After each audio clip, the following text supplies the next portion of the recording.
Good morning, જય શ્રી કૃષ્ણ, જય Swaminarayan.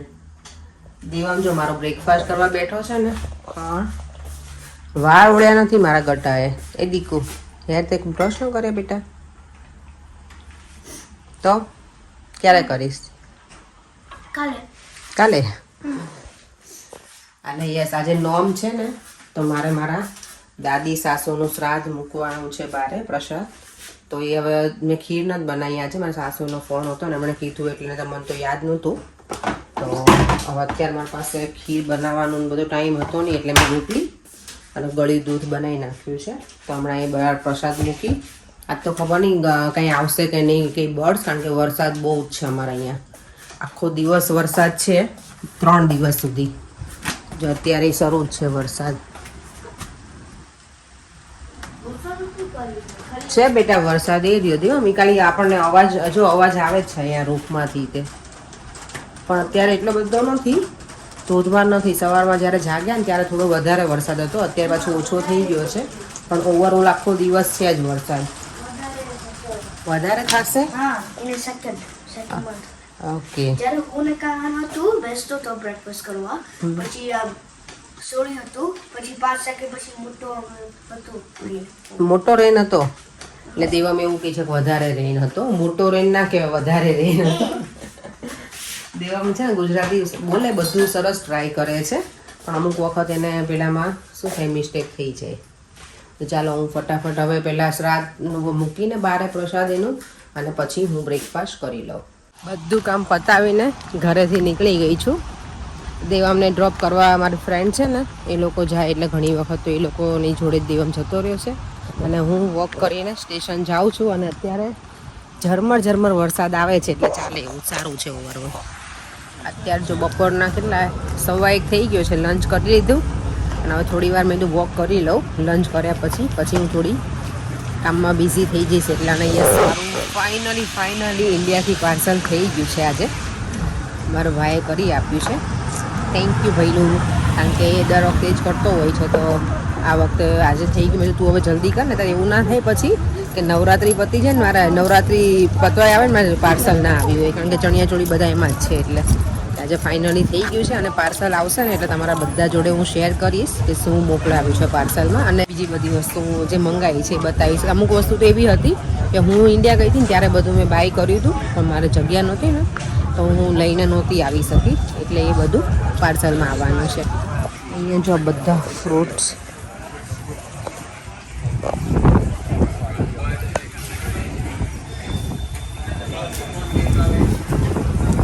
Mango આવે છે જો.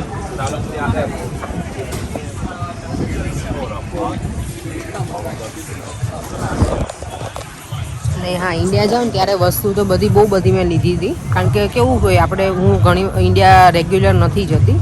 અમે લોકો 22માં ગયા હતા લાસ્ટ. અમે ફર્સ્ટ ટાઈમ હું ગઈ ને ત્યારે 2014માં ગઈ હતી, પછી 22માં, અને પછી હમણાં જઈને આવીએ. એટલે આટલા વર્ષમાં હું 3 જ વખત ઇન્ડિયા ગઈ છું. એટલે કેવું થાય કે આપણે વસ્તુ બધી આવતી હોય, પણ આપણે ગયા હોઈએ ત્યારે આપણી ચોઈસની વસ્તુ આવી જાય ને, એટલે મેં બધી વસ્તુ લઈ લીધી હતી ત્યારે. પણ પછી મેં કીધું મારે પાર્સલ નવરાત્રિ પહેલાં કરાવવું, અને હું એકલી ગઈ હતી એટલે બધી વસ્તુ બેગમાં તો આવવાની જ ના હોય. તો ઓબ્વિયસલી આપણે અહીંયા રહેતા હોય તો આપણને ઇન્ડિયાની વસ્તુનો શોખ હોય, ઘણી બધી એવી વસ્તુ હોય કે આપણને ત્યાંની ગમે. તો પછી મેં કીધું કે બધું ભેગું કરીને રાખવું, એટલે જ્યારે પાર્સલ આવે ને ત્યારે બધું એકસાથે આવી જાય. તો એટલા માટે થઈને મારું બધું વજન હજી ઘણો ત્યાં પડ્યો છે, કારણ કે અમે 2022માં ગયા ને ત્યારે એવું હતું, અમે એમિરેટ્સમાં ગયા ને, તો એમિરેટ્સમાં વેઇટ ખાલી પર પર્સન 30 કિલો જ હોય, એટલે ત્યારે કંઈ વસ્તુ એટલી બધી આવી નહોતી. અને પછી હમણાં જઈને આવી ત્યારે હું એકલી જ ગઈ હતી, અને વસ્તુ બધાને એમાં 3ની લાવવાની હોય, તો કેટલું આવે એક બેગમાં, તો 2 બેગમાં. એટલે આ વખતે એવું જ હતું. એટલે અને ઘરનું ડેકોરેશનનું ને એવું થોડું ઘણું લાવી હતી, એટલે કેવું બંને વજન થઈ જાય, એટલે બધું પાર્સલમાં બધું આવી જશે હવે ફાઇનલી.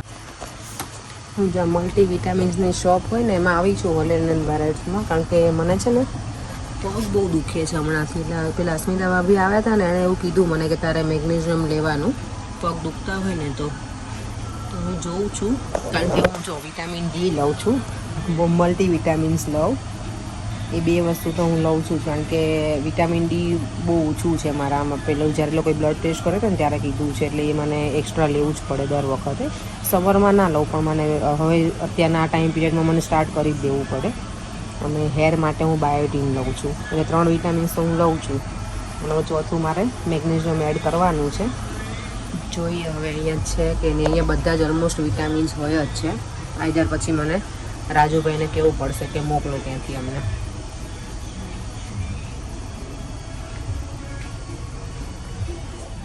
અહીંયા જો આ મેગ્નેશિયમ છે તે 90 ટેબ્લેટ છે 849ની, અને આ બધી વિગન છે એટલે આપણે યુઝ કરી શકીએ એમ.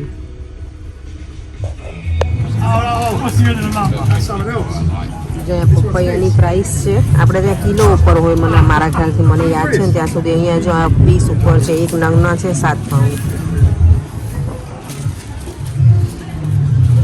અમુકમાં હોય કિલો ઉપર એ, પણ અમુક વસ્તુ એવી હોય કે એ લોકો પીસ ઉપર આપે.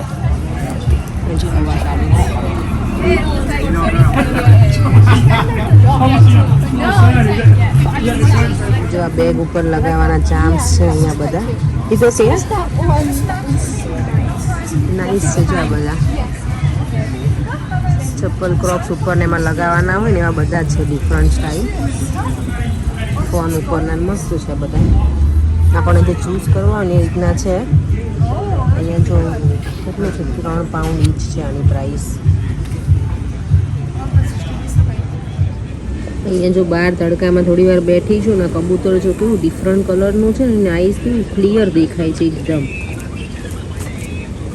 આઈ વિશ કે મારી પાસે કંઈક હોય તો એને આપ જ ખાવાનું, પણ હું ક્રીપ્સ ને એવું કશું લઈને નથી આવી આજે.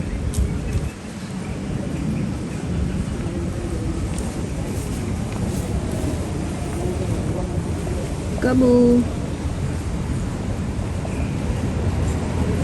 જો કેટલા માણસો એની નજીકથી જાય ને તો એ બેઠું જ રહે ત્યાં ત્યાં જ.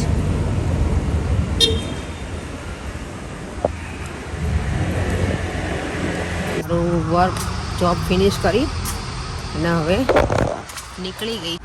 યસ, આજે મને વિડીયો જે મૂક્યો છે ને એમાં કોમેન્ટ હતી કે લેઝર ટ્રીટમેન્ટ એટલે શું. પણ લેઝર ટ્રીટમેન્ટ એટલે આપણે જે ફેસ ઉપર ને જે હેર હોય બોડીમાં એને લેઝરથી પરમેનન્ટ રિમૂવ કરે ને એ ટ્રીટમેન્ટ હતી મશીનરીથી. અને એનું રિઝલ્ટ સારું છે અને સેફ છે. લેઝરમાં કંઈ પ્રોબ્લેમ નથી. મેં કરાવ્યું છે, અંડર આર્મ્સ છે, મારા આર્મ્સ લેગ્સ, એમાં કંઈ પ્રોબ્લેમ નથી થયો હજી સુધી તો હા કરાવાય. અને એ સ્પેશિયલી આપણા ઇન્ડિયનને વધારે રિઝલ્ટ સારું મળે, કારણ કે આપણા હેર ડાર્ક હોય એટલા માટે. તો યા તમે ટ્રાય કરજો. જેણે ના કરાવ્યું હોય એમણે કરવા જેવું છે, વર્થ ઇટ છે. ટ્રીટમેન્ટ કરાવીએ ને તો. અત્યારે જો અંધારું દિવસ કેવો આમ એકદમ આથમી ગયો ને એવું થઈ ગયું છે. નોર્મલી આ ટાઈમે સમરમાં માય ગોડ એટલી મજા આવે અને અત્યારે કંટાળો આવે. હજી તો આ સારું છે. થોડાક મને લાગે આ મહિના પછી તો કદાચ આટલા ટાઈમે તો પ્રોપર અંધારું થઈ ગયું હશે. મારા વિડીયોના જે રેગ્યુલર વ્યુઅર્સ છે, પોસ્ટમેન પટની એમનું છે આઈડી, એમની એવરીડે કોમેન્ટ પણ હોય છે અને હમણાં એમનું સ્પેશિયલ થેન્ક્સ પણ હોય છે. તો થેન્ક યુ સો મચ. તમે એવરી ટાઈમ કોમેન્ટ કરો છો વિડીયોમાં, પણ હું નામ ઘણી વખત શું બધાની હોય કોમેન્ટ એટલે લઈ ના શકી હોય. Thank you very much. ઘરે જઈને આજે શું બનાવું ને રસ્તામાં જો નક્કી કરી લઉં. આજે વિચાર છે બટેકા, બાફેલા બટેકાનું શાક અને રોટલી, છાશ. અને કોઈ મને વચ્ચે કોમેન્ટ કરી હતી કે તમે ખાલી શાક ને રોટલી જ ખાધું હતું. ના, અમે શાક ને રોટલીની છાશ હોય, અથાણું હોય, સેલેડ હોય, એવી રીતે હોય. એવરી ડે અમે દાળ ભાત શાક રોટલી ના બનાવીએ અહીંયા. એટલે એકલું શાક રોટલી તો ના જ હોય, મને છાશ તો જોઈએ જ. એટલે છાશ હોય ને અથાણું કંઈ પણ હોય. અને ગઈકાલે હું જ્યારે મને લેઝર કરાવવા ગઈ ને, તે મારી કલીગ મને એવું જ કહેતી હતી કે તારા વિડીયો જોઈને અમને આઈડિયા આવે કે ઘરે જઈને અમારે શું બનાવવું છે એમ. એ કે બહુ થિંક ના કરવું પડે. ઘણી વખત કેવું કે આપણે કામ પરથી ઘરે જતા હોય ત્યાર પછી ઘરે જઈને વિચાર કરીએ કે આજે શું બનાવશું જમવાનું એવું. પણ એ કે તારા વિડીયો જોઈ લો ને એટલે પછી આઈડિયા આવે કે આજે ચલો આજ બનાવી નાખીએ એમ. મમ્મા મને બહુ ભૂખ લાગે છે, પ્લીઝ. તો શું કરીએ બોલ બેટા? પ્લીઝ જલ્દી બનાવ. હા જલ્દી બનાવું છું, જલ્દી ચાલો ફટાફટ હો ને. ઓકે. આજે શું બનાવ તને ખબર છે બેટા? આઈ થિંક વઘારેલે ખીચડી. ના, આજે તારું ફેવરેટ શાક બનાવું છું, બટેકાનું શાક.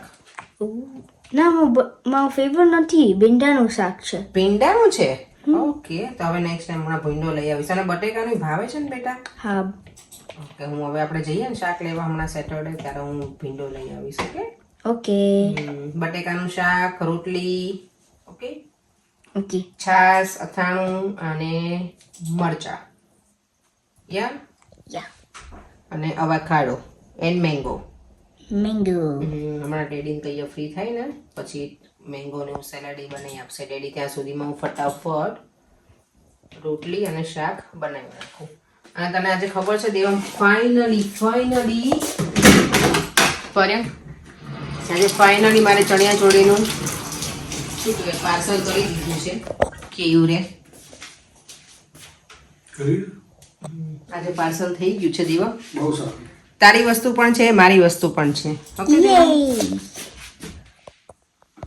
કુરિયરમાં શું આવવાનું શું કુરિયરમાં મારી માટે દેવમ માટે વસ્તુ અમે મંગાવી છે ને દેવમ હા તમારા શર્ટ્સ બી આવશે ને તમારા શર્ટ્સ કોણે કીધું કયા શર્ટ કેવા શર્ટ આઈ ડોન્ટ નો તમારે ક્યાં કુરિયરની જરૂર થોડી છે મારે એટલે જ જરૂર હતી કુરિયરની તો નહીં દેવમ મારે અને દેવમની જ વસ્તુની જરૂર હતી અમારે એટલે અમારી વસ્તુનું જ કુરિયર ક્યારે કુરિયર કરાવવાનું આજે જ કર્યું છે એટલે ખબર નહીં ક્યારે આવશે હવે જોઈએ એટલે કુરિયરમાં બસ એ બધી વસ્તુ છે બીજું મને યાદ નથી મેં ઇન્ડિયાથી શું શોપિંગ કરી હતી ને એ બધું હતું પડેલી વસ્તુ ત્યાં ને ત્યાં એટલે ખાવા પીવાની વસ્તુ મંગાવી કે કપડાં ને બધું ના, મંગાવ્યું ખાવા પીવાનું મન તો તમારે તો કઈ ખાવું નહીં હોતું ને અને મેં કેવને ના જ પાડી હતી કે તું નાસ્તો કાંઈ જ ના મોકલતો આ વખતે કારણ કે બધું પર્યાને તો ખાવું નથી કોનો નાસ્તો કોની માટે મોકલીશ તું દેવમ માટે દેવમને ખાવું હતી મામાએ મોકલી બેટા દેવમ શું તને જે ખાવું તું સોયા સ્ટિક દેવમની ફેવરેટ છે ને સોયા સ્ટીકી મોકલી છો મામાએ દેવમ મામા કહેતા હતા એટલે કે ભાખરવાડી મોકલે ના હો ભાખરવડી કશું નહીં મોકલ અમે ના ચોખ્ખી અને ના પાડી છે આ વખતે કશું મોકલતો નહીં તું પર્યાંગ માટે સ્ટ્રિક્ટલી વોર્નિંગ છે હા મોકલે ને કે મજા આવે ના ના ના ના કશું જ નથી મોકલ નાસ્તો તો અહીંયા બધો મળે જ છે અહીંયાથી લઈને ખાઈ લેવાનો ભાખરવડી ને એવું નહીં દેવા કોકને ભાખરવાડી મોકલવી હોય તો આપણે એડ્રેસ સુમડીમાં મેસેજ કરજો આપણે એડ્રેસ મોકલશું ભાખરવાડી કોનો વ્યુઅર્સ ને હા કોઈ નથી મોકલવાનું તમારા માટે ભાખરવડી તો ડેડી માટે ભાખરવડી મોકલવાની છે દેવમ જો દેવમના હાથમાં મોબાઈલ હતો ને ખાલી એક મિનિટ માટે ખાલી આમ હાથમાં પકડી રાખ્યો ને તેને હાથ દુખવા લાગે છે દેવમ તું વિટામિન્સ નથી બિહાઇન્ડ ધ સીન્સ પેલું સ્ટેન્ડ યુઝ કરો ને અત્યારે જો 8 વાગી ગયા છે અને હું ફટાફટ જમવાનું બનાવી લઉં કોનું બટેકાનું શાક ફેવરેટ છે લગભગ બધાનું મેન્સ હોય ને એ લોકોને તો બટેકાનું શાક બહુ જ ભાવે અમારા ઘરમાં કેયુરનું મારા પપ્પાનું કાનાનું બધાને બટેકાના શાક બહુ ભાવતા કાકાને ને બધાને બીજા કોનું ફેવરેટ છે કે જો છોકરાઓને એકેય શાક ના ભાવતા હોય એ લોકોને બટેકાનું શાક ભાવતું જ હોય મોસ્ટ ઓફ એમ અમારા લોકોને લેડીઝને તો બધા ભાવે છે એ ઓપ્શન હોય નહીં પછી અમને એવું પહેલાથી શીખવાડવામાં જેવું આવે જે હોય ને ખાઈ લેવાનું હે ને અને આ લોકોને છે ને આ લોકોને બધું માંગે એ બધું મળે ચાલ બે મને રોટલી લોટ બાંધવા દે બેટા હવે ફટાફટ ઓકે ઓકે તું શીખવો છે તને ના હાથ ગંદુ નહીં હાથ ગંદુ તો ખાવા બનાવવામાં તો હાથ એવો થાય જ ને બેટા મમ્મા તમારો હાથ છે ને આમ ફૂડ ઉપર છે પછી જ્યારે આપણે ખાઈ તો પછી તમારું આમ શું કહેવાય ડસ્ટ હોય તમારું પણ મેં હેન્ડ વોશ કર્યા હોય ને બેટા મેં ના વોટ ઇફ ઇટ્સ કાલે- what if you not use તારે એક્સેસ હેન્ડ વોશ કર્યા છે બેટા મેં કેટલી વાર છે બસ જો હવે શાક બની ગયું છે સરસ મજાનું બટેકાનું શાક બની ગયું છે તું હોમ કિક કહેતો તો બોલ કાંઈ નહીં પછી પીસા ના ના બોલ સાઉથમાં શું આપણો સાઉથ હીરો નથી પ્રકાશ રાય આપણે હા હા પ્રકાશ રાજ એની છોકરી અમારી યુનિવર્સિટીમાં જ છે એમ શું વાત છે એમાં એડમિશન લેવા આવ્યા હતા તે પ્રકાશ ઝા ને પ્રકાશ રાય પેલો જયકાંત સિકરેન હતો જયકાંત સિગરે વોન્ટેડમાં તેને કે મળવા તો આવશે ને છોકરી તો ફોટો પડાવી લેજે રેડી રેડી જો બટેકાનું શાક સરસ બની ગયું છે લઈ લો. રોટલી અને બટેકાનું શાક ચાલો ચલો દેવામ દેવામને તો તારું પનીરનું પતિ કે શાક નહીં? ભાવતું.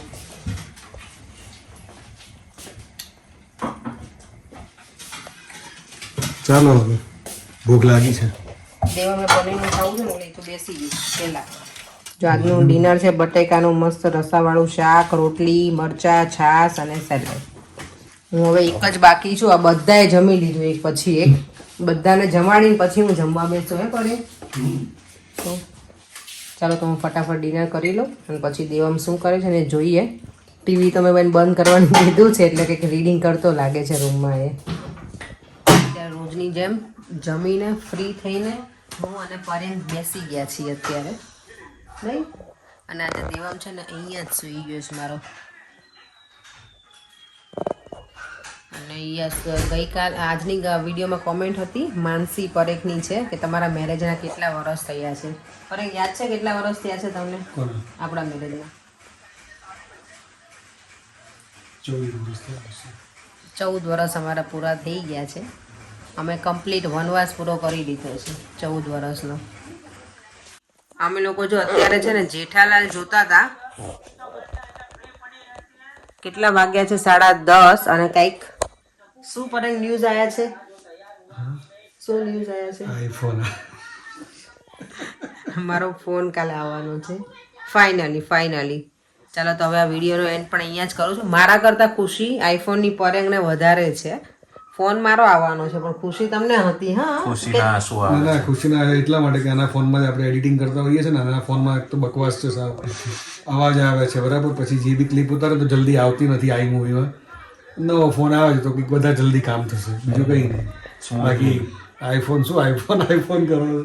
આઈફોન સરસ ફોન છે મને તો એ જ ગમે છે. અને તમે જ મને લઈ આપ્યો પડે. પણ તને આઈફોન ગમે ઘરમાં આઈફોન કમ્યુનિટી વધારે છે. હા એટલે કઈ બોલવાનું નહીં જો આઈફોન ગમે બાકી સેમસંગ જ લઈ આપ્યું. ઓકે અમારા આઈફોન ને સેમસંગ ની ફાઇટ ઓલવેઝ પરેખ કરતા જ રહેશે કારણ કે સેમસંગ યુઝ કરે છે ને એટલે. પણ કઈ નહીં હું પછી બહુ શું કહેવાય આર્ગ્યુમેન્ટ ના કરું. પણ તમે તો કહો છો તમે શું હા તમે ઓલવેઝ એક સેન્ટેન્સ બોલો છો ને બોલો. આંખ લાલ થઈ ગઈ કંજોળ આવે. મને એમ હતું કે તમને રોવું આવી ગયું મારા આઈફોન આવે છે તો. ચાલો તો બસ હવે આ વિડીયોનો એન્ડ પણ અહીંયા જ કરું છું. જો તમને આ વિડીયો ગમ્યો હોય તો લાઈક શેર એન્ડ સબસ્ક્રાઇબ.